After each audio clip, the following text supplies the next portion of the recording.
Hello and welcome to the Franz van Kat interview. I'm Annette Young. Across the world, share markets are on a continuous roller coaster ride for the moment. Economies are slowing and politicians don't seem to be able to agree on a solution. So are we seeing a repeat of the 2008 financial crisis? Paul Jorion is by training an anthropologist who's actually written 7 books on capitalist economics.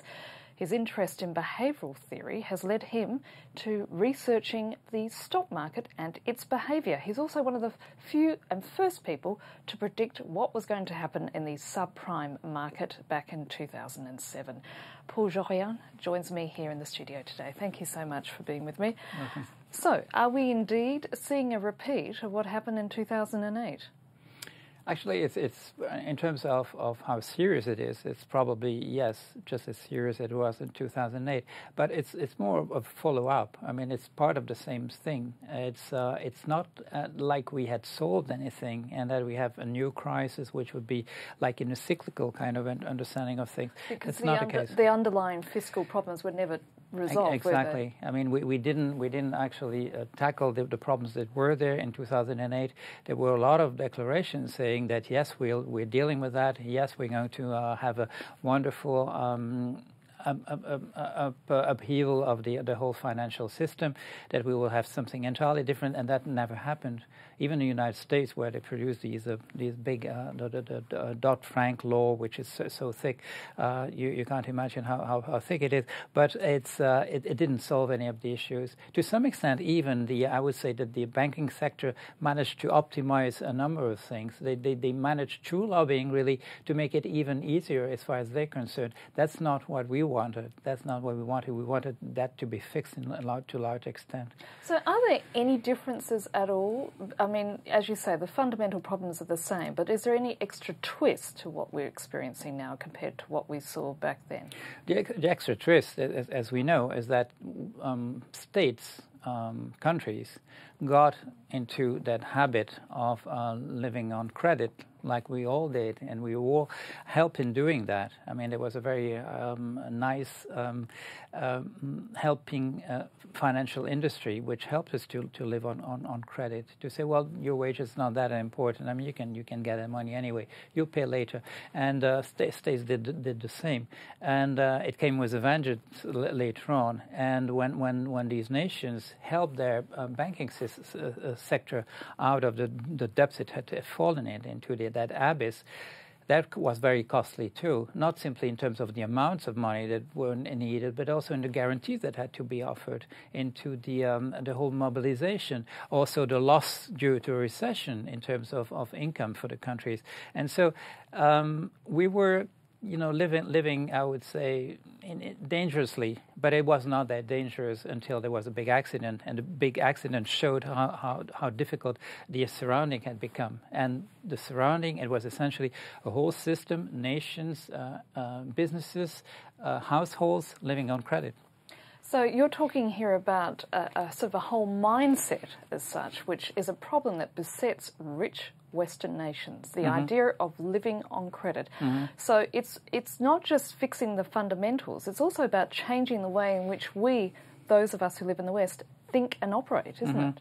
Yeah, it's interesting that there was that joke about credit cards when they were introduced in the United States. They said it helps rich people to live just as if they were poor, and that's exactly what happened. Everybody, that credit system existed, of course, and particularly in the United States, because people came. Most of the people who went to the United States were not very wealthy when they arrived there, and they came with a credit culture.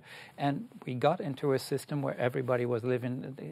It became possible for everybody to live on credit, and what it did, it didn't appear coming to the surface the fact that actually there was a real stagnation in terms of the wages. We were getting extremely rich through the computerization, the information technology in the world that produced a gain in productivity which was extraordinary. But the wages did not reflect that. It went to investors. It went to multiplying by so much, as we know, the wages of or the compensation of executives in company.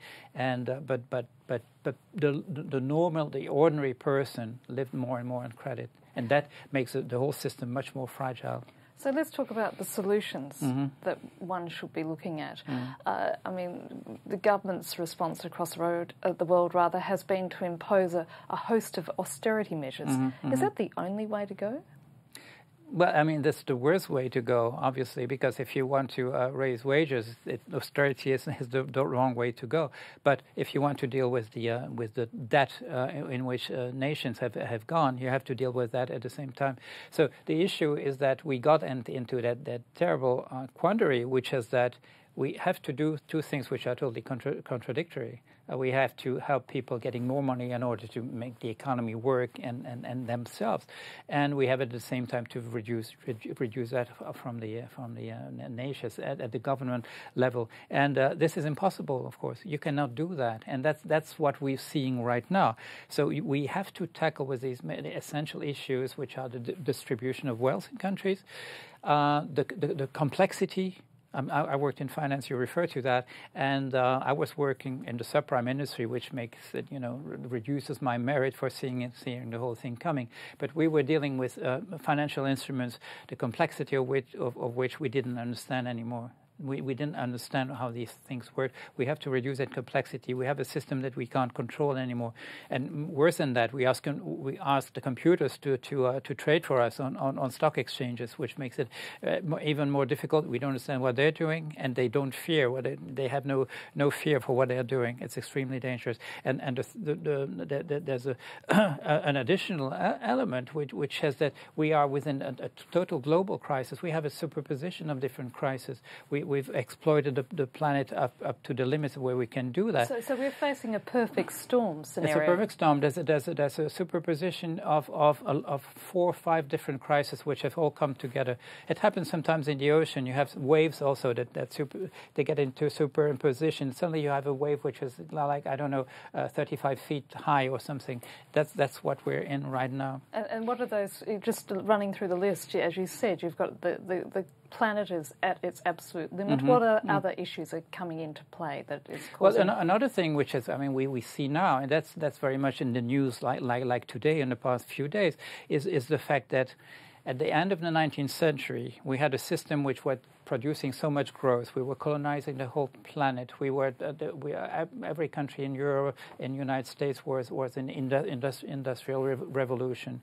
We allowed, under the pressure of these business milieus, we allowed speculation. There were laws until then, until the 1860s. There were laws everywhere to prevent speculation.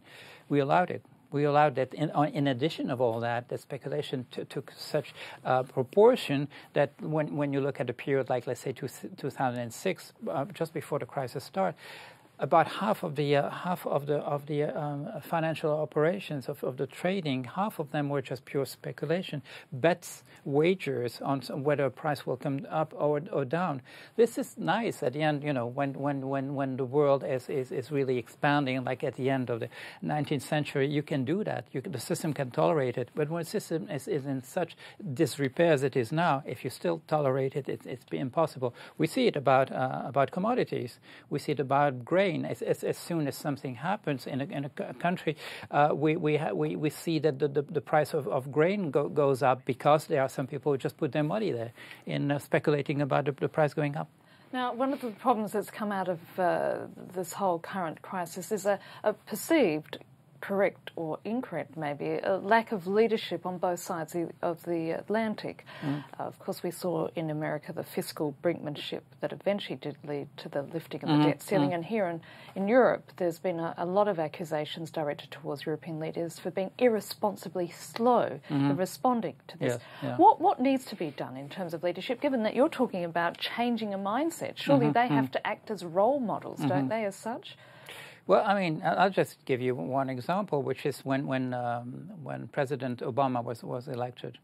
Okay, we thought about, the press, everybody was thinking about who could he use as secretaries in his cabinet, who could he have as part of his council of advisors. None of the people that were imagined as being the right people for doing that, none of them got their jobs. Recently, you've seen, some very interesting people are come up to be appointed to become governor of the Federal Reserve. They're vetoed. they're vetoed because they have this or that view, and etc. The more the situation, economic situation, the worse it gets, the more there's polarization, and the less likely it is that you get the right people, because they'll be vetoed by one side or other. So is there any light at the end of the tunnel, therefore? There will be. Unfortunately, the system has to go much further down, I would say, before people realize how bad it is. Mr. Barroso the other day in Brussels says we are taking measures which are up to the seriousness of the situation. That's not true. It hasn't been done since 2008. But that's where we need to go. That's how the gravity is such that we need to take radical solutions, but these are not taken yet. So is there anybody, in your opinion, who does have the wherewithal, the courage to bring about those radical solutions? Some politicians have that courage. The issue is that they're facing opposition. Like Monsieur Sarkozy went to, with a quite good program, I would say, to visit Mr. Obama. And Mr. Obama said, "I'm not interested." I mean, so it's not only a question of having the right people. The power balance needs to be right too. And until things are, I would say, even worse than they are now, it's difficult that there will be a sufficient push from public opinion so that things are changed the way they should be changed. Paul Jorian, I'm afraid that's all we have time for. That's it for this edition of the Frans van Gaal interview. Stay tuned for more news and headlines, which are coming up shortly.